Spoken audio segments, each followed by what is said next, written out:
name is Anna Spanaki, and I'll be conducting your interview today. Before we get started, I just want to go over confidentiality. Basically, whatever is said in this room will stay in this room.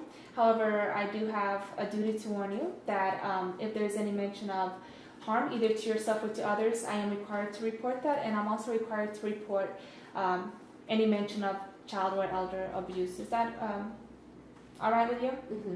All right. Okay, why don't we just get started with you telling me about what brought you in?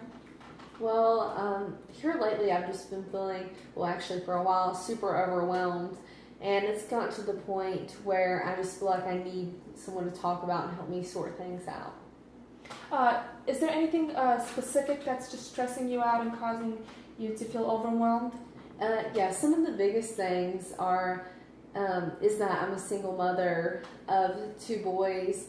And I'm working a lot, which is really tough because I don't get to spend time with them. And also, my relationship with my children's father has been strained recently as well. It sounds like you're just in a difficult position because you want to spend more time with your children, but you're not able to because of having to work and make ends meet for your children. Can you tell me a little bit about your relationship with your children? Sure. So I have 2 boys. I have an 8-year-old and a 5-year-old, and they're awesome. They're great boys. They're both in school now, so I get to spend time with them before school when I make them breakfast in the mornings, and then I get to tuck them in bed at night and kiss them goodnight, which is special. But other than that, I'm not getting to spend as much time with them as I would like, and that's really just very sad, almost heartbreaking.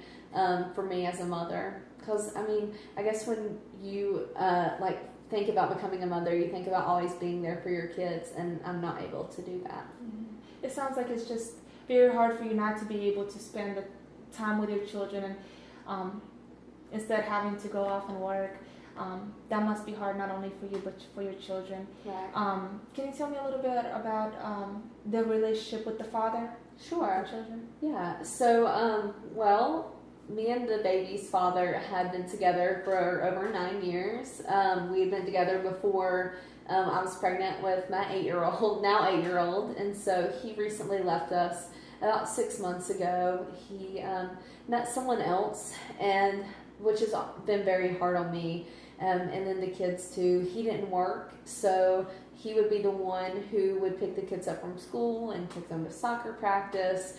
And it's just been very sad to see my kids wonder where he's at because they're young and it's hard for them to understand. And he's only seen them, 3 times in the past 6 months versus every day. It's just been a very drastic change.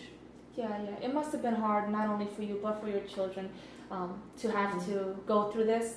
Has this taken an effect on your children? Thanks. It has. It's hard for me to admit because it's out of my control, but it has. One thing I know is that I'm not their father, and I can never be their father. I'm their mom, and as their mom, I want to make sure they have the best life possible and have no heartbreak and have no problems. And this is something that's been out of my control, and I think that's also what's been making me feel overwhelmed too, is that, I can't help that their dad's not in their lives. But I want to, but I can't be their dad. Yeah, and it sounds like you're trying to do everything in your power to be able to fill that void up for them and be able to give them a normal life, and that must be very overwhelming for you.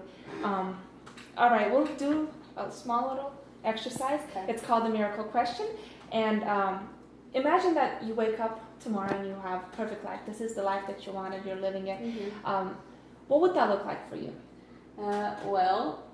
Definitely be able to wake up, feed my kids breakfast, take them to school, and go to work, and then be able to pick them up from school, watch their soccer practice, fix them supper, hang out, do their homework with them, and then be able to, read a storybook to them at night, kiss them goodnight. It's just really just revolves around making sure my kids, all about my kids and spending time with my kids. Yeah.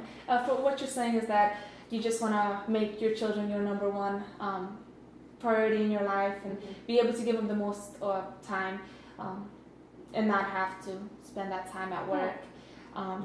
And over the next week, what I would love for you to do is just take a couple minutes just for yourself in order to just calm down and think about everything, and just to be able to build up more energy, and also be able to make the time that you have with your children more meaningful, because I understand there's so much you can do about work and everything, and you need to work.